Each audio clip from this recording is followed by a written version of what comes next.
Welcome to our channel. Today we how to withdraw from Google AdSense earnings to bank account. Complete guide step by step. To withdraw your earnings from Google AdSense to your bank account, start by logging into your AdSense account. Navigate to the Payments section on the left sidebar of your dashboard. Once in the Payments area, you will see your current balance at the top of the page.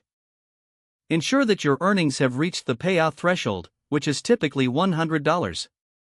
If you haven't reached the threshold, you will need to continue earning until you do. Next, click on the Manage Payment Methods option. Here, you will see your available payment methods. If you haven't added a bank account yet, click on Add a Payment Method. Select Bank Transfer as your payment method. Fill in your bank account details, including your bank name, account number, and routing number. Make sure to double-check that all information is accurate. After entering your details, save the information to link your bank account to your AdSense account.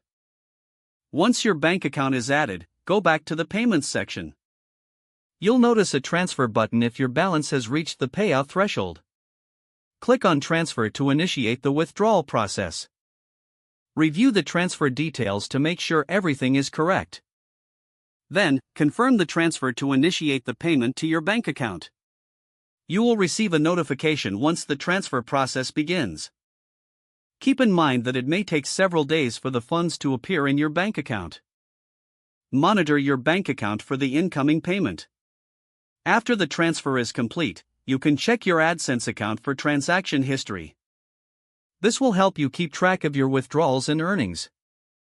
If you encounter any issues during the process, consult the AdSense Help Center for assistance. Following these steps will ensure a smooth withdrawal from your Google AdSense earnings to your bank account. If the page does not load, refresh the browser or try again in a private or incognito window. Make sure you are using the correct email address, then retype it carefully to avoid small typos. If your password is not accepted, use the reset option and create a new strong password you can remember. Check your spam folder for verification or security emails, then complete any requested confirmation steps. Enable two-factor authentication if available to improve account security and reduce unauthorized access risk. Don't forget to like this video and subscribe to our channel for more step-by-step tech guides.